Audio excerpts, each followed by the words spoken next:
তো প্রথমে আমরা ডিসকাস করব, হ্যাঁ দেখেছি, প্রথমে আমরা ডিসকাস করব হচ্ছে যেটা নিয়ে, দ্যাট ইজ প্রোটিন। তো প্রোটিন নিয়ে সবার আগে ডিসকাশন হবে।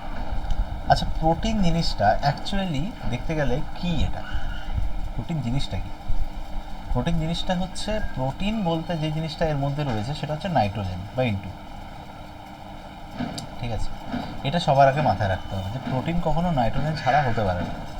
ঠিক আছে, নাইট্রোজেন ঘটিত একটা আপাতত বলা যেতে পারে যে সবার আগে প্রোটিন যেটা দেখেছিলেন সেটার মধ্যে আমরা নাইট্রোজেন দেখতে পাচ্ছি। সবার আগে কোথায় প্রোটিন দেখেছিলেন সেটা পরে আসছি। আপাতত প্রোটিনের মধ্যে এক তো নাইট্রোজেন থাকছে, আমরা অবশ্যই N2 লিখবো না, এটাকে N বলবো। ঠিক আছে, N2 লিখবো না কারণ ওটা যৌগ হয়ে যাচ্ছে, আমরা মৌলের কথা বলছি। নাইট্রোজেন থাকছে, এছাড়া আমাদের থাকছে হচ্ছে কার্বন থাকে, এছাড়া থাকে আমাদের হাইড্রোজেন। ঠিক আছে, আর এছাড়া থাকে আমাদের হচ্ছে অক্সিজেন। তো NCHO এই চারটে রয়েছে আমাদের কিসের মধ্যে, একটা পার্টিকুলার প্রোটিনের মধ্যে, প্রোটিনের অণুর মধ্যে এই চারটে জিনিস রয়েছে। এটা বেসিক্যালি এতগুলো যখন মানে একসাথে মিলে তৈরি হচ্ছে তখন এটা অবশ্যই একটা যৌগ, এবং যেহেতু এটা জীবদেহে থাকে তাই জন্য এটা হচ্ছে জৈব। তাহলে এটা হয়ে গেল জৈব যৌগ। ঠিক আছে, এবং জৈব যৌগ বলা হচ্ছে, এবং এটা কি কাজে লাগে না, এটা প্রথমত গঠনে কাজ করে, গঠন। আর 2 নম্বর হচ্ছে আমাদের ক্ষয়পূরণ। ক্ষয়পূরণ বলতে আমাদের শরীরের মধ্যে কোনো একটা জায়গা কেটে গেল, কোনো একটা জায়গা ঠিকঠাক করে ক্ষতিপূর্ণ হলো, সেই জায়গাটাকে আলাদা করে তৈরি করতে প্রোটিন কিন্তু আমাদেরকে কী করবে, হেল্প করবে। এটার প্রোটিন জিনিসটা যখন আমরা বলছি তখন আমরা সবার আগে এর সাথে যার নামটা অ্যাসোসিয়েট করব তিনি হলেন মোল্ডার। ঠিক আছে, মোল্ডার।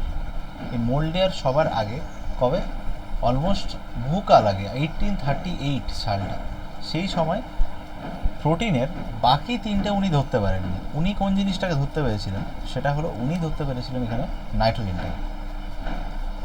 উনি ধরতে পেরেছিলেন প্রোটিনের মধ্যে নাইট্রোজেনটাকে। তো এটা উনি লক্ষ্য করেন 1838 সালে। ঠিক আছে, তাহলে প্রোটিন বললে প্রোটিনের মধ্যে এতগুলো জিনিস আসছে। ঠিক আছে, কিন্তু পরবর্তীকালে প্রোটিনের মধ্যে বাকি যে জিনিসগুলো আছে সেগুলোও পরিলক্ষিত হয়, লাইক ওর মধ্যে নাইট্রোজেন রয়েছে, ওর মধ্যে কার্বন রয়েছে, অক্সিজেন রয়েছে। ঠিক আছে, আর এই জিনিসগুলো হাইড্রোজেন রয়েছে। তো এই সমস্ত জিনিসগুলো কিন্তু প্রোটিনের মধ্যে রয়েছে, এটা আমাদেরকে মাথায় রাখতে হচ্ছে।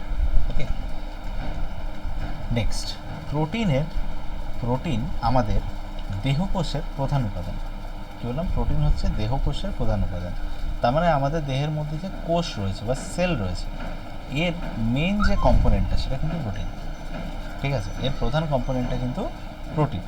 কেমন, প্রোটিন আমাদের দেহের মধ্যে দেহকোষ, মাংসপেশি, রক্ত, এগুলো সব প্রোটিনে কিন্তু তৈরি করছে। ঠিক আছে, এগুলো সব প্রোটিন তৈরি করছে। যদি মনে থাকে যে আমাদের শরীরে যখন কোভিড-19 এই রোগটা যখন দেখা দিচ্ছিল, যেখানে আমরা SARS-CoV-2 বলছিলাম, তাই তো, এটার অফিসিয়াল নাম কী ছিল, SARS-CoV-2। তো এই যে পার্টিকুলার ব্যাপারটা, এটার মধ্যে আমাদের এর যে ভাইরাস রয়েছে, এটা কি কি ঘটিত রোগ, ভাইরাস ঘটিত রোগ না? তাহলে এর যে ভাইরাস রয়েছে সেটাও আমাদের শরীরে কিন্তু কি ছেড়ে যাচ্ছিল, সেটা আমাদের শরীরে প্রোটিনেই ছেড়ে যাচ্ছিল। আমরা যখন একটা কোভিডের ছবি আঁকতাম বা কোভিডের ছবি যখন আমরা দেখতাম, ওই কোভিডের ছবিটা কিন্তু এরকম দেখতে হতো, এরকম দেখতে হতো, তাই না? কাঁটা কাঁটা টাইপের বাইরে রয়েছে। এইগুলোকে প্রত্যেকটাকে কিন্তু স্পাইক প্রোটিন বলা হতো। স্পাইক মানে কাঁটা, আর প্রোটিন মানে হচ্ছে প্রোটিন। তাহলে প্রত্যেকটাই কিন্তু স্পাইক প্রোটিন বলা হতো, এবং আমাদের শরীরে কোভিডটা আটকানোর সময় কিন্তু এই স্পাইক প্রোটিনগুলোই ব্যবহার করত। আমি বলতে চাইছি যে প্রোটিন আমাদের সাথে কতভাবে জড়িত, আমি সেটা বলতে চাইছি। যেমন ওটা আমাদের শরীরকে কাজ করছে, ঠিক সেভাবেই কিন্তু ওটা আমাদের শরীরে 12টাও বাজাচ্ছে। ঠিক আছে, ইভেন যদি আমরা সাপের বিষের কথা বলি, ঠিক আছে, বা স্নেক ভেনাম, যেটা সাপের বিষ, সেই সাপের বিষও কিন্তু একটা পার্টিকুলারলি প্রোটিন, বোঝা যাচ্ছে? কিন্তু সেটা আমাদের শরীরে, হ্যাঁ অবশ্যই, সাপের বিষ নিজেও একটা প্রোটিন, কিন্তু সেই প্রোটিন আমাদের শরীরে সাপোর্ট করবে না। হ্যাঁ ডেফিনেটলি, তো করোনা কনসা আমাদের শরীরে পুষ্টি দিচ্ছিল, করোনাও তো পুষ্টি দিচ্ছিল না, তাই না? প্রোটিন যে শুধু লাভ করবে তা তো নয়, প্রোটিন মানে সেটা ক্ষতিকরও হতে পারে, লাভজনকও হতে পারে, ডিপেন্ড করছে কোথা থেকে কোথায় যাচ্ছে তার উপর। ক্লিয়ার হয়েছে? আচ্ছা, যেগুলো আমাদের শরীরে কাজে লাগে সেটাকে আমরা বডি বিল্ডিং ফুড বলি। যে প্রোটিনগুলো আমাদের কাজে লাগে সেই শরীরে আমাদের প্রোটিনগুলোকে আমরা বডি বিল্ডিং ফুড বলে আমরা কিন্তু জেনে থাকি। ঠিক আছে? আচ্ছা, এবার প্রোটিন আমাদের শরীরের মধ্যে অ্যাকচুয়ালি কী করে সেটা হচ্ছে ব্যাপার। প্রোটিন আমাদের শরীরে যতগুলো রাসায়নিক প্রক্রিয়া হচ্ছে, কী হচ্ছে, যতগুলো রাসায়নিক প্রক্রিয়া, ঠিক আছে, হ্যাঁ, রাসায়নিক প্রক্রিয়া যতগুলো হচ্ছে শরীরে আলাদা আলাদা, ঠিক আছে, রাসায়নিক প্রক্রিয়া মানে ধর শ্বসন বা ধর তোর শরীরের মধ্যে ডাইজেশন, এই যে ব্যাপারগুলো হচ্ছে, ঠিক আছে, তো এর মধ্যে প্রোটিন কী করে, এই রাসায়নিক এই প্রক্রিয়াগুলোর মধ্যে কোনো রকম সমস্যা হতে দেয় না, ঠিক আছে, তাই এটাকে সংঘর্ষ প্রশমনকারী শক্তি বলে। কী বলে এটাকে? সংঘর্ষ প্রশমনকারী শক্তি, ঠিক আছে, এটা বইয়ে রয়েছে, একটু মার্ক করে নিবি, সংঘর্ষ প্রশমনকারী শক্তি বলে। ঠিক আছে, আমাদের দেহের যদি আমরা টোটাল ওজনটা ধরি তাহলে আমাদের ওজনের হচ্ছে 20% প্রোটিন। কত পার্সেন্ট? 20% প্রোটিন। 20% মানে কীভাবে হিসাব করবো? ধরো আমাদের শরীরের ওজন হচ্ছে আমাদের 80 কেজি, ঠিক আছে, 80 কেজির 20% কত? 16 কেজি। 20% কত? 16 কেজি। তাহলে 80 কেজি যদি বডি ওয়েট হয় তাহলে তার মধ্যে 16 কেজি কি? 16 কেজি কিন্তু প্রোটিন। ক্লিয়ার? ক্লিয়ার জায়গাটা? আচ্ছা, প্রোটিন যদি আমাদের শরীরে না থাকে তাহলে আমাদের কী কী রোগ হয়? প্রোটিনের অভাবে ম্যারাসমাস হয় আর কোয়াশিওরকর হয়, তাই তো? কোয়াশিওরকর আর ম্যারাসমাস, এই দুটো রোগ হয়, ঠিক আছে। আচ্ছা, নেক্সট আছে প্রোটিনের গঠন আমাদের শরীরে। আমি একটু আগে বললাম যে প্রোটিনের মধ্যে কী কী জিনিস থাকে। তো প্রোটিনের মধ্যে আমাদের কার্বন থাকছে, প্রোটিনের মধ্যে কার্বন থাকছে, অক্সিজেন থাকছে, নাইট্রোজেন থাকছে, আর কী থাকছে? আর এটা কিন্তু হাইড্রোজেন থাকছে। এই চারটে জিনিস থাকছে, এটা থাকছে, এটা থাকছে, এটা থাকছে, এটা থাকছে। তো এর মধ্যে নাইট্রোজেন যেটা সেটাই থাকছে 16%। কত থাকছে? 16%, 16%।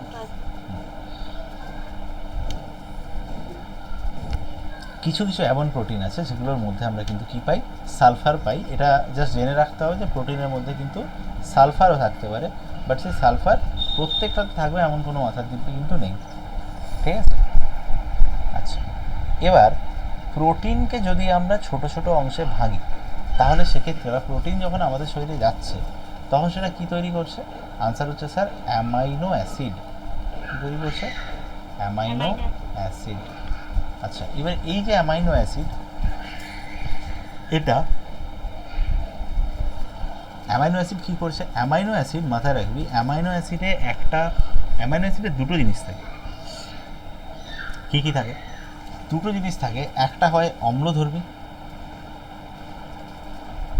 আরেকটা হচ্ছে আমাদের ক্ষারধর্মী, ঠিক আছে। হ্যাঁ, দুটো জিনিস মাথায় রাখবি, এর মধ্যে অম্ল ক্ষার কিন্তু দুটোই থাকে অ্যামাইনো অ্যাসিডটার মধ্যে, ঠিক আছে।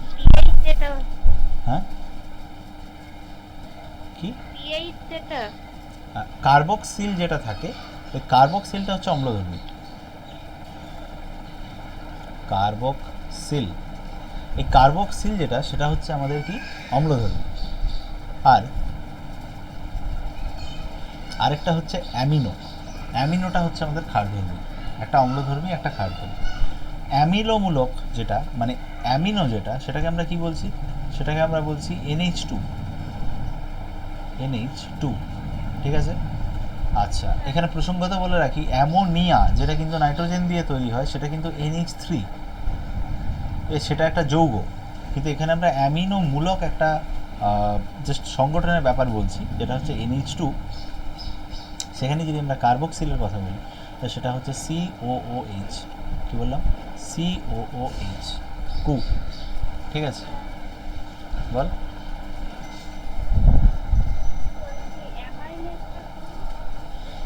অ্যামাইলেজ শুনতে পেলাম নাকি? আমাদের শরীরে গিয়ে প্রোটিন যখন সংশ্লেষ হচ্ছে তখন সেখান থেকে আমরা পাচ্ছি কি? Amino acid. অ্যামাইনো অ্যাসিড যখন আমরা ছবি আঁকবো, ঠিক আছে, তখন সেক্ষেত্রে আমরা ছবি কীভাবে আঁকবো? অ্যামাইনো অ্যাসিডের ছবি কিছুটা এরকম দেখতে হয়। মাঝখানে একটা সি আঁকবো, কারণ সবই কার্বন কম্পাউন্ড, ঠিক আছে। এই সি চারটে বন্ড গঠন করবে, সেটা আবার চারদিকে, ঠিক আছে। তো সবার আগে সি ওপরে একটা এইচ রাখবে এবং নিচে একটা H3 রাখবে, ঠিক আছে। ওপরে একটা এইচ রাখবে, নিচে একটা কী রাখবে, H3 রাখবে, হলো। এবার কি করবে, সি ডান দিকে একটা কার্বক্সিল মূলক দিয়ে যুক্ত থাকবে। কি থাকবে, একটা কার্বক্সিল মূলক দিয়ে যুক্ত থাকবে। এবং লেফট সাইডে, আমরা যেহেতু লেফট সাইডে যুক্ত থাকছে, তাই আমরা NH2টাকে উল্টো করে লিখবো, NH2, বোঝা গেল। তার মানে এটা আমাদের কি অ্যামাইনো, যেটা হচ্ছে অ্যামিনো মূলক, সেই অ্যামিনো মূলকের সাথে কিন্তু যুক্ত থাকছে। কোথায়, বাঁ দিকে। ডান দিকে কি থাকছে, কার্বক্সিল মূলকের সাথে যুক্ত, বোঝা গেল। তাহলে এটা হচ্ছে অ্যামিনোমূলক, এটা হচ্ছে অ্যামিনোমূলক, এটা হচ্ছে কার্বক্সিলমূলক, উপরে একটা হাইড্রোজেন অণু আর নিচে বাকি তিনটে হাইড্রোজেন অণুর সাথে যুক্ত থাকে। ওকে, আচ্ছা। এখানে এই নিচে যেটা আমরা H3 লিখলাম, ঠিক আছে, অনেক ক্ষেত্রে দেখবি এই জায়গাটায় আর লেখা থাকে, আর, ঠিক আছে। এই ব্যাপারটা কি বলে দিই, এই জায়গাটা দেখবি অনেক ক্ষেত্রে আর লেখা থাকে। এবার এই আরটার যত মান হবে, ঠিক আছে, মানে ধর আর সমান যদি 1 হয়, তাহলে সেক্ষেত্রে কী হবে, তাহলে সেক্ষেত্রে বিভিন্ন টাইপের অ্যামিনো অ্যাসিড হয়ে থাকে। আর সমান 1 যদি হয় তাহলে একটা টাইপের অ্যামিনো অ্যাসিড হবে, আর সমান 2 যদি হয় তাহলে আলাদা টাইপের অ্যামিনো অ্যাসিড হবে, বোঝা যাচ্ছে। আরটা হচ্ছে ভ্যারিয়েবলটা, যেটার মানের উপরে ডিপেন্ড করছে যে আমার অ্যামাইনো অ্যাসিডটা কী টাইপের অ্যামাইনো অ্যাসিড হবে। ওকে, এবার যেটা রয়েছে সেটা হচ্ছে আমাদের, আমি একটু আগেই বললাম যে এটা কি করে, এটা যখন বন্ড তৈরি করে, মানে একটা ধর আমার প্রোটিন রয়েছে এরকম, এই যেটা আমি এক্ষুনি আঁকলাম, এরকম একটা প্রোটিনের বন্ড রয়েছে, এর সাথে আরেকটা প্রোটিনের বন্ড থাকবে, থাকবে তো, কি বলিস, আরেকটা প্রোটিনের বন্ড থাকবে, তো সেটা এসে যুক্ত হবে।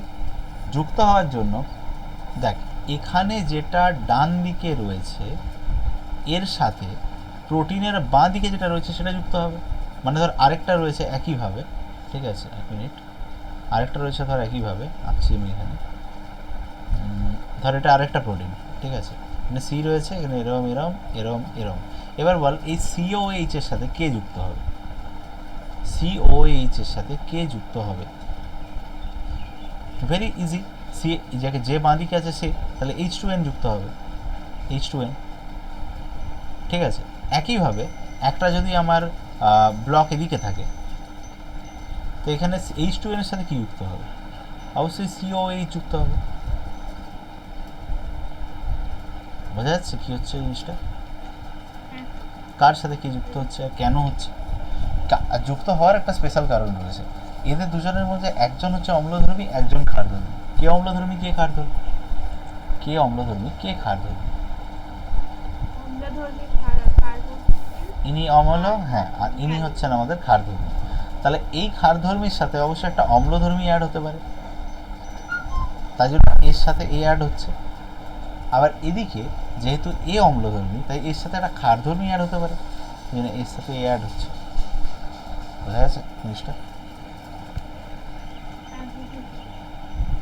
আচ্ছা, ঠিক আছে। এবার একটা জিনিস ভালো করে মাথায় রাখ, যে এখানে আমাদের যখন শরীরের মধ্যে আমরা অ্যামাইনো অ্যাসিডকে দেখছি, তখন সেই দুটো অ্যামাইনো অ্যাসিডের মধ্যে, ঠিক আছে, যে বন্ডটা গঠিত হয় সেই বন্ডটা নিয়ে মাঝে মধ্যে প্রশ্ন দেয় যে কোন বন্ডটা গঠন হচ্ছে দুটো অ্যামাইনো অ্যাসিডের মধ্যে।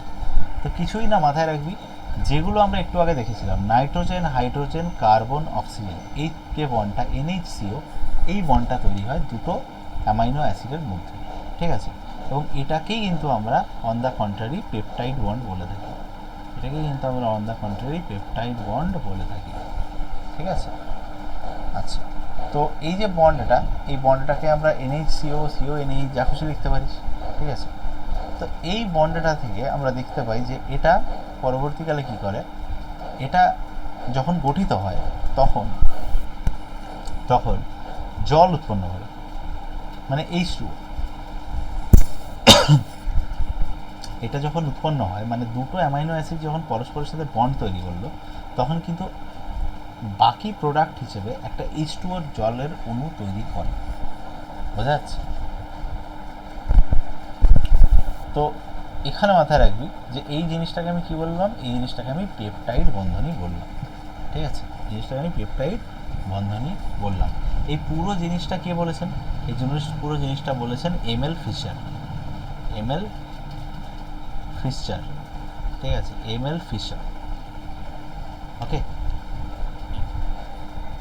এবার এখানে মাথায় রাখবি যে যদি এরকম একটা অ্যামাইনো অ্যাসিডের অণু আরেকটা অ্যামাইনো অ্যাসিডের অণুর সাথে যুক্ত হয়, তাহলে সেক্ষেত্রে আমরা কী করব, মানে অ্যামাইনো প্লাস অ্যামাইনো, সেক্ষেত্রে আমি সেটাকে বলবো ডাইপেপটাইড।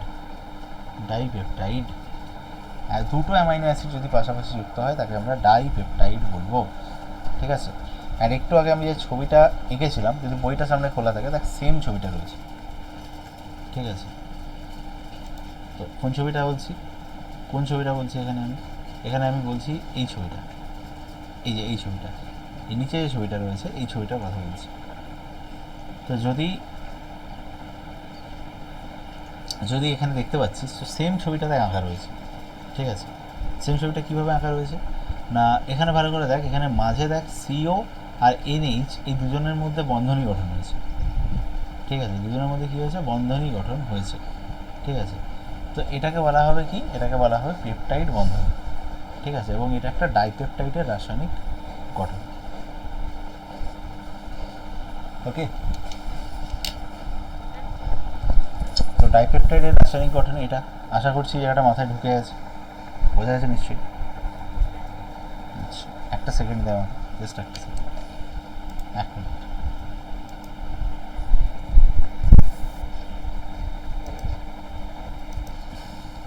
এখান থেকে দেখব এবার যে জিনিসটা নিয়ে আমরা ডিসকাস করছি সেটা হচ্ছে ডাইপেপটাইড। অলরেডি বললাম ডাইপেপটাইডের পর আমরা আরেকটা জিনিস মাথায় রাখতে হবে যে পেপটাইড বন্ধনীগুলো যখন পরস্পর যুক্ত হতে থাকে, ঠিক আছে, মানে আমি একটু আগে বললাম যে একটা পেপটাইড বন্ধনী আরেকটা পেপটাইড বন্ধনীর সাথে এইভাবে যুক্ত হতে থাকে।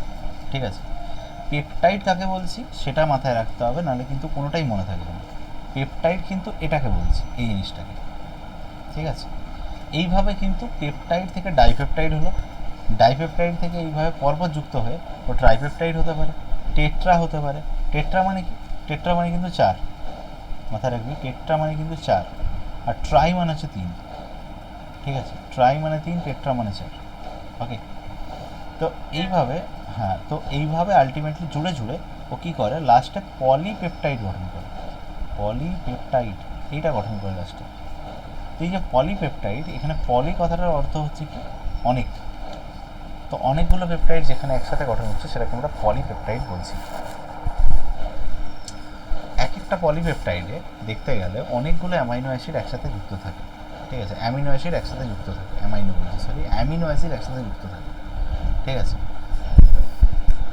তো এখানে মাথায় রাখতে হবে যে প্রোটিন হচ্ছে একটা পুরোপুরি একটা বড়সড় পলিপেপটাইড মানে কম্পাউন্ড বলা যেতে পারে।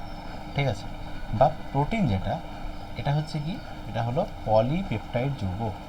বললাম পলিপেপটাইড কি যৌগ, না পলিপেপটাইড যৌগ। তো প্রোটিন যে জিনিসটা সেটা আর কিছুই না, সেটা হচ্ছে পলিপেপটাইড যৌগ। ওকে ওকে, আচ্ছা, এবং এখানে প্রোটিনের একটা অণুতে হাজার হাজার, দুটো আলাদা, একটু আগেই বললাম অ্যামিনো অ্যাসিড, জানতাম এই জায়গাটা বলা হবে। এই দেখ অ্যামিনো অ্যাসিড কোথায় লেখা আছে, দেখ অ্যামিনো অ্যাসিড দেখ লেখা আছে এইখানে, এটা অ্যামিনো প্রোটিনের মধ্যে পড়ছে এবং বড়টা অ্যামাইনো, যার ভাগের মধ্যে এই দুটো পড়ছে। হ্যাঁ, এটা অ্যামিনো মূলকটা। ঠিক আছে, যেটা মাথায় রাখতে হবে। তো অ্যামিনোটা আর অ্যামাইনো হচ্ছে বড়টা, যার মধ্যে আমাদের কার্বক্সিল আর অ্যামিনো এই দুটো একসাথে রয়েছে। আমি এই কারণে পুরো জিনিসটাকে এইভাবে ছক মতো বানিয়ে দিয়েছি যাতে কনফিউশনটা না হয়। ঠিক আছে, না পড়তে থাকলে এই জিনিসগুলো কনফিউশন হওয়াটা স্বাভাবিক। ঠিক আছে, আচ্ছা, এবার আসছি এবার যেটাই আসছি সেটা হচ্ছে আমার অ্যামিনো অ্যাসিড। ঠিক আছে, এবার যেটাই আসছি সেটা আমার কি, সেটা হচ্ছে অ্যামিনো অ্যাসিড। তো আমি বললাম অ্যামিনো অ্যাসিড মানে ভাগটা পড়ছি, তাই তো? তাহলে অ্যামিনো অ্যাসিড মানে এর মধ্যে একটা মূলক থাকতে হবে। কোন মূলক থাকতে হবে? কোন মূলক থাকতে হবে? অ্যামিনো মূলক থাকতে হবে। কোন মূলক থাকতে হবে? অ্যামিনো মূলক থাকতে হবে। অ্যামিনো মূলক যুক্ত কার্বক্সিলিক অ্যাসিডকেই বলা হয় অ্যামিনো অ্যাসিড। ঠিক আছে, কোনো চাপ নেই। আচ্ছা, এবার এই অ্যামিনো অ্যাসিড যেটা, ঠিক আছে, অ্যামিনো অ্যাসিড হচ্ছে মানে প্রোটিন অণুকে, ঠিক আছে, বা প্রোটিন অণুকে এখানে যদি আমরা এক সেকেন্ড, এখানে যে অ্যামিনো অ্যাসিডের কথা বলা আছে এটা কিন্তু ভাগ নয়, এটা মূলক নয়, সরি, এটা মূলক নয়। এই অ্যামিনো অ্যাসিডটা মূলক নয়, এতক্ষণ যেটা বলছিলাম সেটা আলাদা। এটা অ্যামিনো অ্যাসিডের জায়গায় অ্যামাইনো অ্যাসিড লেখা আছে। এক সেকেন্ড দাঁড়া, আমাকে এবার কনফার্ম করতে হবে। এটা অ্যামিনো অ্যাসিডের জায়গায় অ্যামাইনো অ্যাসিড, আমি যেটা মনে হচ্ছে অ্যামাইনো অ্যাসিড বলা হচ্ছে। অবশ্যই যদি মূলক বলা হয়, মাথায় রাখবি, যদি মূলক বলা হয়, ঠিক আছে, তখন কিন্তু সেটা অ্যামিনো মূলক। কিন্তু যদি অ্যাসিড লেখা থাকে তখন কিন্তু এটা বাই ডিফল্ট অ্যামাইনো অ্যাসিডের কথা বলা হচ্ছে। ঠিক আছে, কারণ যখন আমি মূলক বলছি সেটা তো অ্যাসিড নয় না। আমি তখন একটু আগে যেটা দেখালাম, এই যে এটা, এখানে অ্যামিনোটা কি? অ্যামিনোটা একটা মূলক। তো তাহলে মূলক বললে আমরা অ্যামিনো বুঝবো, কিন্তু যদি মূলকটা না বলে অ্যাসিড বলে তখন আমরা সোজা উপরেরটা বলবো অ্যামাইনো অ্যাসিড। এখানে আমরা অ্যামাইনো অ্যাসিডটা পড়ছি, এটা সবার উপরে। ঠিক আছে, কোথায় অ্যামিনো অ্যাসিড লিখেছি?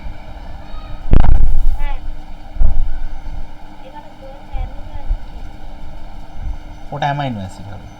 ঠিক আছে, অনেকে অ্যামিনো বলে, অনেকে অ্যামাইনো বলে, বাট কনফিউশনটা ওখানটাতেই হয়।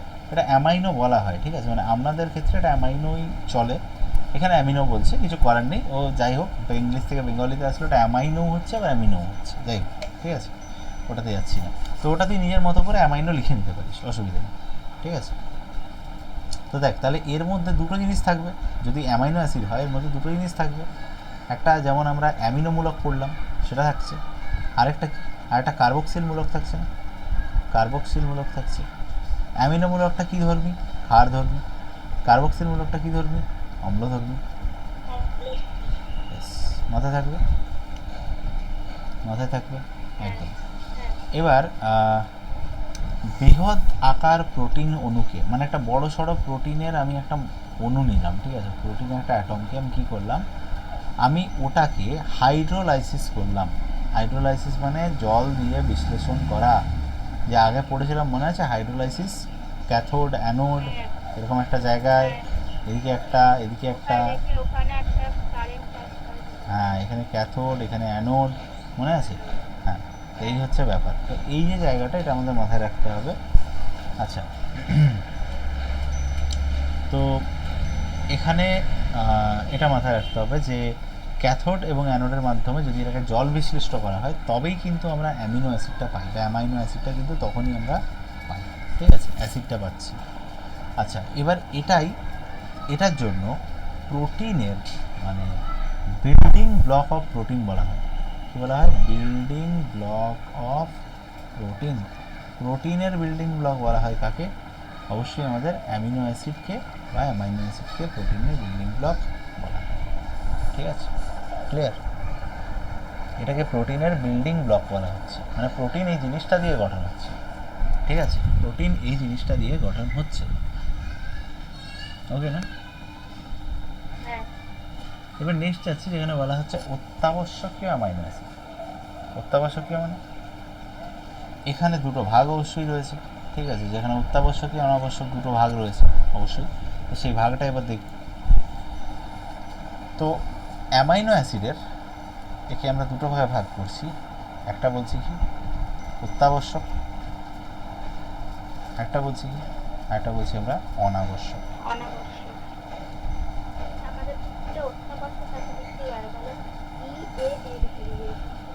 Essential amino acid, exactly. ঠিক আছে, অত্যাবশ্যকীয়কে তুই ইয়েতে বলা হয় ইএ, ঠিকই আছে, ওটাও তুই বলতে পারি, কিন্তু পরীক্ষায় তোকে অত্যাবশ্যকীয় লিখতে হবে, ব্র্যাকেটে তুই এসেন্সিয়াল অ্যামাইনো অ্যাসিড লিখতে পারিস। ঠিক আছে, আচ্ছা, তো এই অ্যামাইনো অ্যাসিড অবশ্যই আমাদের একদমই তাই অত্যাবশ্যকীয়। আমি পড়াতে গিয়ে আগেই বলেছি যে এই অ্যামিনো অ্যাসিড কিন্তু আমাদের ক্ষেত্রে 8টা বলা আছে, কিন্তু 9টা রে ভাই, 8টা বলা আছে, এই কেলেঙ্কারি রয়েছে। এক সেকেন্ড, এখানে হবে আমাদের যে অত্যাবশ্যকীয় রয়েছে সেটা কিন্তু 9টা হবে। এটা স্কুলে কি পড়িয়েছে পড়ানোর সময়? 8টা করিয়েছে, কিন্তু 9টা আছে। কী কী আছে আমি সেটাও বলে দেবো, ঠিক আছে? কী কী আছে আমি সেটাও বলে দিচ্ছি। আচ্ছা, তো বেসিক্যালি এখানে 9টা অত্যাবশ্যকীয় অ্যামাইনো অ্যাসিড রয়েছে, ঠিক আছে? এই 9টা অত্যাবশ্যকীয় অ্যামাইনো অ্যাসিড কী কী সেটা দেখব। অবশ্যই এখানে যে মানে বইয়ের মধ্যে যে চার্টটা দেওয়া রয়েছে সেই চার্টটা তো রয়েছে, ঠিক আছে? এটাকে আমরা এইভাবে মনে রাখতে পারি যে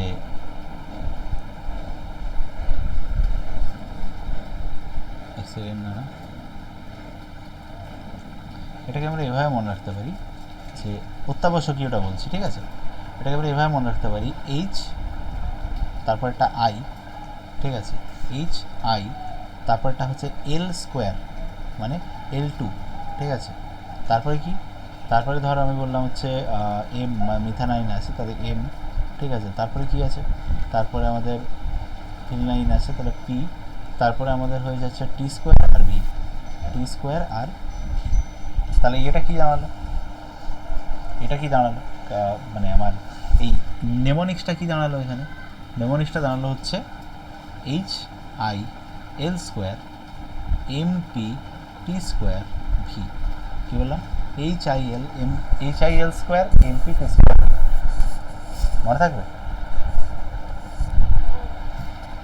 অ্যাকচুয়ালি এটা এভাবে মাথায় রাখতে পারিস, মানে এটা মনে রাখার একটা পার্টিকুলার ট্রিক বলছি, ঠিক আছে?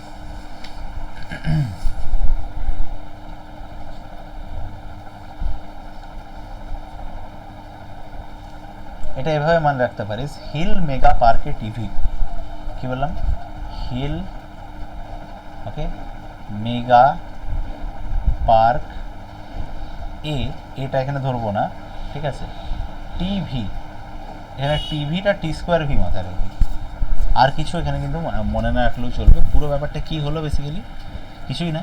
ফার্স্ট থেকে যদি আমরা দেখি তাহলে হিলের 4টেই রয়েছে, ঠিক আছে? হিলের 4টেই রয়েছে, এইচ আই ডাবল এল। তো এইচ ফর কি, এইচ ফর কি, এইচ ফর হচ্ছে আমাদের হিস্টিডিন, ওকে? আই ফর হচ্ছে কি, আই ফর হচ্ছে isoleucine, okay? L for leucine, আর এল ফর হচ্ছে লাইসিন। 4টে রয়েছে এখানে, এইচ আই ডাবল এল হয়ে গেল। এবার এখানে এম রয়েছে, এম ফর মেথিওনাইন, এখানে 9, পি ফর হয়ে যাচ্ছে আমাদের ফিনাইলাইন, ঠিক আছে? এর সাথে হয়ে যাচ্ছে আমাদের টি স্কোয়ার, টি স্কোয়ারের মধ্যে একটা হয়ে যাচ্ছে থেরিওনাইন আর ট্রিপ্টোফ্যান, ঠিক আছে? এই দুটো হয়ে যাচ্ছে টিতে, আর ভিতে হয়ে যাচ্ছে ভ্যালাইন। তো কী বললাম? হিল মেগা পার্কে টিভি, আসলে টি স্কোয়ার ভি, হিল মেগা পার্কে টি স্কোয়ার ভি, ওকে? হিল মেগা পার্কে টি স্কোয়ার ভি, এটা নিউমনিকটা মাথায় রাখবি, তাহলে এটা কোনদিন গোলাবে, ঠিক আছে? হিল মেগা পার্কে টি স্কোয়ার ভি, ওকে? টিভি বললেই মাথায় থাকবে, বল বল। ট্রিপ্টোফ্যানের আরেকটা কি বললেন? টিতে, টিতে আরেকটা বললাম হচ্ছে থ্রিওনাইন। থ্রিওনাইনটা কই এখানে হ্যাঁ, দেখা? আমি জানি তো, আচ্ছা এটাই আচ্ছা আচ্ছা আচ্ছা আচ্ছা। থ্রিওনাইন। তাহলে 9টা হওয়ার কথা না, কোনটা বাদ আছে? হিস্টিডিন আছে, আইসোলুসিন আছে, তাই তো? লেউসিন আছে, লাইসিন আছে, লাইসিন আছে, লেউসিন আছে, লেউসিন, হ্যাঁ হ্যাঁ। তারপর মিথিওনাইন আছে, হ্যাঁ তারপর ফিনাইলাইন আছে, হ্যাঁ। তারপর ভ্যালাইন আছে, তারপর থ্রিওনাইন আছে, আর ট্রিপ্টোফ্যান আছে। তাহলে কোনটা বাদ, কোনটা আছে? 3, 3 6, 2 8, থ্রিওনাইন দেখতে পাচ্ছি, 8টা দেখতে পাচ্ছি এখানে, তো হওয়ার কথা 9টা। আটটা ওখানে হিস্টিজিন যেটা আছে না, হ্যাঁ, ওটা তো এই 4টার মধ্যে নেই, কিন্তু ওপরে লেখা আছে। হ্যাঁ, তাহলে তো ওটা তো এসেন্সিয়াল দাঁড়ালো না? সেটাই ভাবছি, হিস্টিডিনটাকে বাদ দিয়েছে, সেটাই ভাবছি। হিস্টিডাইন আর আরজিনাইন ওটা উপরে লেখা আছে, এই দুটো না, আরজিনাইনটা শিশুদের পক্ষে অবশ্যই, কিন্তু হিস্টিডাইন যেটা ওটাকে এসেন্সিয়ালের মধ্যে ফেলা হয়, ঠিক আছে? এটা তোকে আমি হেলথ নাইন যে ইয়ে রয়েছে, মানে হেলথ নাইনের যে ওয়েবসাইট, সেখান থেকে বলছি তোকে আমি, ঠিক আছে? ইভেন তুই যেখানে খুশি সার্চ কর, সেটা তোর আমাদের এনসিবিআই ডেটা হতে পারে, যে কোনো জায়গায় সার্চ কর। লাইক আমি যদি আমাদের এনসিবিআই বলি, এনসিবিআই বলতে আমাদের ইন্ডিয়ার যে ন্যাশনাল রিসার্চ ব্যুরো, তাদেরও যদি ডেটা বলি, 9টা রয়েছে, ঠিক আছে? ওখানে কিন্তু হিস্ট্রি টাইমটাকে ধরা হচ্ছে, বুঝা যাচ্ছে? হিস্টিডাইনটাকেও শিশুদের পক্ষে প্রয়োজনীয় বলে ধরে হ্যাঁ, নিয়েছে। তো ওটা তুই লিখে দে যে হিস্ট্রি টাইমটা এখানে রয়েছে,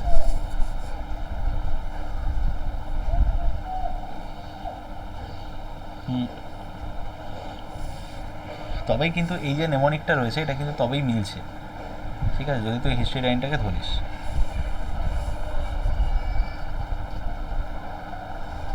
ওকে,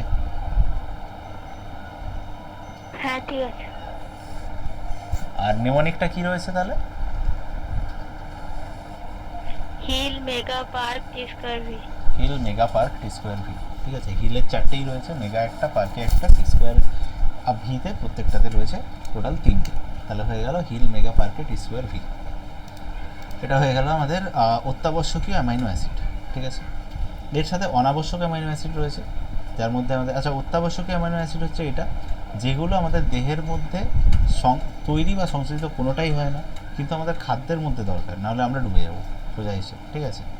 তো এমনিতে প্রাপ্তবয়স্ক ব্যক্তির ক্ষেত্রে 9টা, শিশুদের ক্ষেত্রে 10টা। কোনটা এক্সট্রা? সেটা হচ্ছে আরজি9 এক্সট্রা।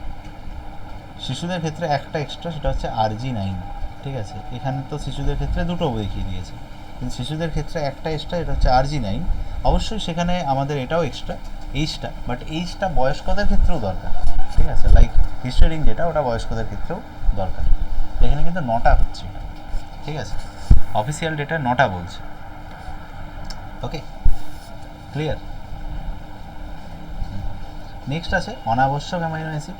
অনাবশ্যকীয় অ্যামাইনো অ্যাসিডের মধ্যে আমাদের কি রয়েছে, সেটা হচ্ছে না প্রোটিন ছাড়া আর যে অ্যামাইনো অ্যাসিডগুলো শরীরে প্রয়োজন হয়, তবে খাদ্যে না থাকলেও কোনো ক্ষতি নেই, ঠিক আছে, কারণ এগুলো দেহের মধ্যে সংশ্লেষিত হয়। তো সংশ্লেষিত হয় মানে আমরা সাপ্লাইটা কোনো না কোনো জায়গা থেকে পেয়ে যাই, বা দেহ সেগুলো তৈরি করে নিতে পারে। তাই এগুলোকে নন এসেন্সিয়াল বলা হয়। দেহ যদি ঠিকঠাক কাজ করে তাহলে এই অ্যামাইনো অ্যাসিডগুলো দেহে তৈরি হতে পারে, তাই জন্য এগুলোকে বলা হয় নন এসেন্সিয়াল অ্যামাইনো অ্যাসিড।